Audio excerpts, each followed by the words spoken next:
अगर ये कहा जाए कि खेती शुरू करना इंसानियत की सबसे बड़ी गलती थी। हाँ, सुनने में बहुत अजीब लगता है ये बात। बिल्कुल अजीब लगता है। बचपन से किताबों में तो यही पढ़ा है ना कि खेती ने ही हमें जंगलीपन से निकाला और एक सभ्य समाज बनाया। लेकिन जब हम विज्ञान और कंकालों के साक्ष्य गहराई से देखते हैं तो एक बिल्कुल अलग और चौंकाने वाली कहानी सामने आती है। इस गैंग चर्चा का मिशन भी यही है। बिल्कुल, हमें ये समझना होगा कि हमारे घुमंतू पूर्वजों का हंटर गैदरर्स का दैनिक जीवन असल में कैसा था और कैसे एक जगह बसने के उस एक फैसले ने हमारे शरीर, समाज और मानसिकता को हमेशा के लिए बदल कर रख दिया। सही कहा। हम अक्सर उन प्राचीन लोगों को पिछड़ा मान लेते हैं, लेकिन असल में उनके पास जीवित रहने की एक अविश्वसनीय रूप से सफल जीवन शैली थी। देखिए, इस पूरी चर्चा को सही परिप्रेक्ष्य में देखने के लिए ये समझना जरूरी है कि मानव इतिहास का 97% हिस्सा इसी घुमंतू जीवन में बीता है। 97% है। मतलब अगर पूरी टाइमलाइन को हम 24 घंटे की घड़ी मान लें तो खेती का आविष्कार तो बस रात के 11:55 पर हुआ है। बिल्कुल सही। और हमारे ये आज के शहर, लैपटॉप्स और सुपरमार्केट्स तो आखिरी कुछ सेकंड की ही बात है। हमारी शारीरिक संरचना, हमारा पाचन तंत्र उसी घुमंतू दुनिया की चुनौतियों के लिए बना है, ना कि आज के इन कंक्रीट के जंगलों या दफ्तरों में बैठने के लिए। तो ये बहुत बड़ा विरोधाभास लगता है। आज हम सब काम की भाग दौड़ में फंसे हैं, लेकिन अगर हम अपने पूर्वजों के असली वर्क लाइफ बैलेंस पे नजर डालें तो कहानी पूरी तरह अलग है। शोध दस्तावेजों में एंथ्रोपोलॉजिस्ट मार्शल साइंस का एक विचार है। हाँ, वो ओरिजिनल एफ्लुएंस सोसाइटी वाला कॉन्सेप्ट ना। हाँ, यानी मूल रूप से समृद्ध समाज। उनके अनुसार घुमंतू लोग हफ्ते में मुश्किल से 15 या 20 घंटे ही शिकार करने या भोजन इकट्ठा करने का काम करते थे। बाकी पूरा समय आराम, गपशप और कला के लिए था। और यहाँ समृद्धि का मतलब कोई भौतिक संपदा नहीं, बल्कि समय और आजादी था। वे इतने कम घंटे इसलिए काम कर पाते थे क्योंकि उनका पर्यावरण का ज्ञान बहुत गहरा था। पर्यावरण का ज्ञान मतलब उन्हें सब पता था कि कहाँ क्या मिलेगा। हाँ, एक औसत घुमंतू इंसान 200 से ज्यादा पौधों के नाम, उनकी प्रकृति और उपयोग जानता था। बिना किसी लैब के उन्हें पता था कि कौन सी जड़ दवा का काम करेगी और कौन सी जहर का। और कुछ आधुनिक घुमंतू समूह तो आज भी जंगलों में 500 से ज्यादा प्रजातियों को पहचान लेते हैं। बिल्कुल, और शायद इसी ज्ञान की वजह से उनका समय को देखने का नजरिया आज से बिल्कुल अलग था। हाँ, आज तो हम समय को एक सीधी रेखा में देखते हैं, लीनियर प्रोग्रेस, कि कल आज से बेहतर होना चाहिए और भविष्य के लिए जोड़ना चाहिए। पर उनके लिए समय एक चक्र था। सर्दियां आती थीं, चली जाती थीं और फिर लौट कर आती थीं। मतलब भविष्य के लिए कुछ जमा करने की टेंशन ही नहीं थी। बिल्कुल नहीं। उन्हें प्रकृति के चक्र पे इतना भरोसा था कि उन्हें पता होता था कि मौसम आएगा तो जंगल फिर से भोजन दे देगा। मजे की बात तो ये कि उनके पास हमारे आज के अर्थों में काम या वर्क के लिए कोई अलग शब्द ही नहीं था। क्या बात है। मतलब भोजन जुटाना कोई नौकरी नहीं बल्कि एक सामाजिक गतिविधि थी, और इसी जीवन शैली में जो समानता थी ना, वो सबसे ऊपर थी। हाँ, इगैलिटेरियनिज्म। धन का मतलब उनके लिए कोई भौतिक चीजें नहीं बल्कि रिश्ते और कौशल थे। स्रोतों में उनके लेवलिंग मैकेनिज्म का जो जिक्र है वो कमाल का है। जैसे वो इंसल्टिंग द मीट वाली प्रथा, वो तो बहुत ही दिलचस्प रणनीति थी। सोचिए, एक शिकारी कई दिन की मेहनत के बाद बड़ा शिकार लेकर आता है और लोग तारीफ करने के बजाय कहते हैं, कह रहे ये क्या है, इसमें तो सिर्फ हड्डियां हैं, ये तो खाया भी नहीं जा सकता। सुनकर अजीब लगता है कि ऐसा क्यों कह रहे हैं, पर ये इसलिए किया जाता था ताकि उस बेहतरीन शिकारी के मन में अहंकार ना आ जाए, वो खुद को दूसरों से श्रेष्ठ न समझने लगे। ये मनोविज्ञान की बहुत गहरी समझ है। और एक वो डिमांड शेयरिंग वाली बात भी थी, जहां कोई भी किसी दूसरे की चीज पर अधिकार जता सकता था। हाँ, और दूसरे व्यक्ति को वो चीज खुशी खुशी देनी पड़ती थी, आप इनकार नहीं कर सकते थे। अगर आज के हिसाब से देखें तो ये प्राचीन डिमांड शेयरिंग आधुनिक कॉर्पोरेट नेटवर्किंग का ही एक निस्वार्थ रूप लगता है। पर मेरे दिमाग में एक सवाल आ रहा है। क्या सवाल? क्या भौतिक संपदा जमा करने की जो हमारी आज की लालसा है वो हमेशा से मानव स्वभाव में थी, या ये हमारे दिमागी सॉफ्टवेयर में आया कोई नया वायरस है? क्या वो लोग स्वभाव से ही इतने उदार थे? देखिए, इसे कोई वैचारिक यूटोपिया या बस अच्छाई मान लेना हमारी भूल होगी। ये समानता असल में जीवित रहने की एक सचेत और बहुत कठोर रणनीति थी। मतलब मजबूरी थी एक तरह से। हाँ, क्योंकि जब पूरा समूह लगातार यात्रा कर रहा हो तो किसी एक व्यक्ति का सामान जमा करना या नेता बनना पूरे ग्रुप की गति को धीमा कर सकता है। अहंकार और शक्ति की भूख एक छोटे समूह के लिए किसी भी जंगली जानवर से ज्यादा खतरनाक थी। ये तार्किक लगता है और इस मानसिक शांति और सामाजिक समानता का सीधा असर उनके शारीरिक स्वास्थ्य पर भी पड़ता था। अगर हम शरीर की बात करें तो हमारे पूर्वज एक स्विस आर्मी नाइफ की तरह थे। स्विस आर्मी नाइफ वाली तुलना इसे समझने का सबसे अच्छा तरीका है। हर काम में बहुमुखी। हाँ, किसी भी परिस्थिति में ढल जाने वाले। जबकि आज के कृषि समाज का शरीर एक कारखाने की मशीन की तरह है जो एक ही काम बार बार करके घिस जाता है। बिल्कुल। और उनके आहार में साल भर में 100 से ज्यादा प्रकार के पौधे, फल, कीड़े और बड़े जानवर शामिल होते थे। यही विविधता उनका सबसे बड़ा हेल्थ इंश्योरेंस थी। और अगर शारीरिक क्षमता की बात करें तो इंसान सबसे तेज दौड़ने वाला जीव तो है नहीं। हाँ, एक चीता या हिरन हमसे कहीं तेज दौड़ सकता है। हाँ, पर इंसान ने परसिस्टेंस हंटिंग में जो महारत हासिल की थी वो बेमिसाल थी। इसके पीछे का विज्ञान बहुत ही दिलचस्प है। असल में इंसान इकलौता ऐसा जीव है जो अपनी त्वचा से पसीना निकालकर खुद को ठंडा रख सकता है। तो वो शिकार को तेज दौड़कर नहीं पकड़ते थे, वो बस घंटों तक चिलचिलाती धूप में उस जानवर का पीछा करते थे। हाँ। जानवर तेज दौड़ता फिर थक कर रुकता क्योंकि उसे शरीर की गर्मी निकालने के लिए हांफना पड़ता है। हाँ, और दौड़ते हुए वो हाफ नहीं सकता। और इंसान लगातार पीछे दौड़ता रहता है। अंत में वो जानवर हीट स्ट्रोक से गिर जाता था। इसके लिए जो असीम सहन शक्ति चाहिए वो आज के आधुनिक इंसान में तो लगभग खत्म ही हो चुकी है। कंकालों के साक्ष्य भी यही बताते हैं। उनकी हड्डियां लंबी, मोटी और बहुत मजबूत थीं। दांत भी बिना किसी कैविटी के बेहतरीन स्थिति में थे। क्योंकि आहार में चीनी या रिफाइंड कार्बोहाइड्रेट तो था ही नहीं। और सिर्फ शरीर नहीं, उनका दिमाग भी किसी इंजीनियर से कम नहीं था। लेवा लावा तकनीक का जो जिक्र है वो रिवर्स इंजीनियरिंग का सबूत है। लावल लावा तकनीक कोई साधारण पत्थर तोड़ने की कला नहीं थी। इसमें एक व्यक्ति को पत्थर के टुकड़े के अंदर छुपे हथियार की पहले से 3D कल्पना करनी पड़ती थी। मतलब उन्हें पता होता था कि किस कोण से और कितनी ताकत से चोट करनी है ताकि बिल्कुल सटीक आकार का हथियार निकल सके। बिल्कुल। तो अब यहाँ कहानी में सबसे बड़ा विरोधाभास सामने आता है। हाँ, कि अगर सब कुछ इतना बढ़िया था, स्वास्थ्य अच्छा था, समानता थी, तो इंसान ने ये सब छोड़कर एक जगह बसने और खेती करने का फैसला क्यों किया? इसका जवाब मानव इतिहास के सबसे बड़े जलवायु परिवर्तन में छिपा है।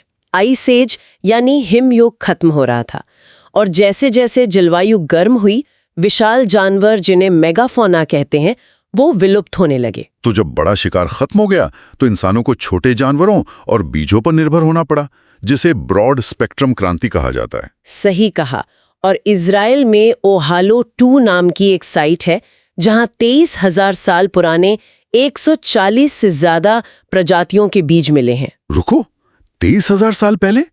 इतिहास में तो हमेशा से यही बताया जाता है कि खेती 10-12 हजार साल पहले शुरू हुई थी। तो ये ओहालो 2 के लोग इतनी पहले क्या कर रहे थे? वो खेती नहीं कर रहे थे, वो बस प्रयोग कर रहे थे। जंगली अनाज को इकट्ठा करके पीसना सीख रहे थे। लेकिन फिर एक भयानक घटना हुई जिसे यंगर ड्रायस कहते हैं। Younger Dryas? हाँ, लगभग 12,900 साल पहले जलवायु अचानक फिर से बदल गई। धरती फिर से बेहद ठंडी और सूखी हो गई। तो जो नटूफियन लोग थोड़ा बहुत बसने लगे थे वो इस बदलते मौसम में पूरी तरह फंस गए होंगे। बिल्कुल। उनके चारों तरफ का हरा भरा वातावरण सूखने लगा। तो इसका मतलब ये हुआ कि खेती कोई ऐसा महान यूरेका मोमेंट नहीं था जहां किसी ने सुबह उठकर सोचा कि चलो खेती करते हैं। बिल्कुल नहीं। ये तो भूख और अकाल से बचने के लिए हताशा में उठाया गया एक मजबूरन कदम था। जब आबादी बढ़ चुकी थी तो वो वापस पूरी तरह घुमंतु नहीं बन सकते थे। तो उन्हें बचे हुए जंगली गेहूं को सींचने के लिए एक ही जगह पर रुकना पड़ा। और इसमें एक बहुत बड़ी वैज्ञानिक प्रक्रिया भी शामिल थी। जंगली गेहूं के दाने पकने पर टूटकर बिखर जाते थे, पर एक प्राकृतिक म्यूटेशन हुआ जिसे टफ रैचेस कहते हैं। हाँ, टफ रैचेस। इसके कारण कुछ पौधों के दाने डंठल से मजबूती से चिपके रहते थे और इंसानों के लिए इन चिपके दानों को काटना आसान था, तो उन्होंने अनजाने में इन्हीं को बार बार बोया। ये तो इतिहास की किताबों से एकदम उलट कहानी है। युवल नोआ हरारी ने अपनी किताब सेपियंस में जो बात कही है वो यहाँ एकदम सटीक बैठती है कि इंसान ने गेहूं को पालतू नहीं बनाया, बल्कि गेहूं ने इंसान को पालतू बना लिया। बिल्कुल। एक पौधे ने एक चतुर इंसान को अपने लिए जंगल काटने और नदियां मोड़ने पर मजबूर कर दिया। गेहूं तो पूरी दुनिया में फैल गया, पर इंसान एक जगह बंद कर रह गया। और ये एक जगह बंधना सिर्फ भौगोलिक नहीं था, ये मनोवैज्ञानिक भी था। हाँ, क्योंकि घुमंतु जीवन के हल्के उपकरणों की जगह अब स्थायी एंकर आ गए थे, जैसे अनाज पीसने के लिए 50 पाउंड का चक्की का पत्थर और मिट्टी के बड़े भंडार गड्ढे। जरा सोचिए उस समय के एक बुजुर्ग के बारे में जिसने अपनी जवानी खुले मैदानों में आजादी से घूमते हुए बिताई हो। उसके लिए तो ये बहुत दर्दनाक रहा होगा। अब वो देख रहा है कि उसके बच्चे एक ही जमीन के टुकड़े पर बंद कर गए हैं, सुबह से शाम तक मिट्टी खोद रहे हैं। वो अपनी आजादी छीनने का भारी मानसिक द्वंद्व महसूस कर रहा होगा, किसी जेल में बंद होने जैसा। और इस जुड़ाव को पक्का करने के लिए उन्होंने एक और तरीका निकाला, अपने पूर्वजों को घरों के फर्श के नीचे दफनाना। ये एक बहुत शक्तिशाली भावनात्मक एंकर था। जब पूर्वज उसी जमीन के नीचे दफन हो जहां आप सोते हैं, तो आप वो जगह छोड़कर जा ही नहीं सकते। वो जमीन अब सिर्फ मिट्टी नहीं बल्कि उनकी पहचान बन गई थी।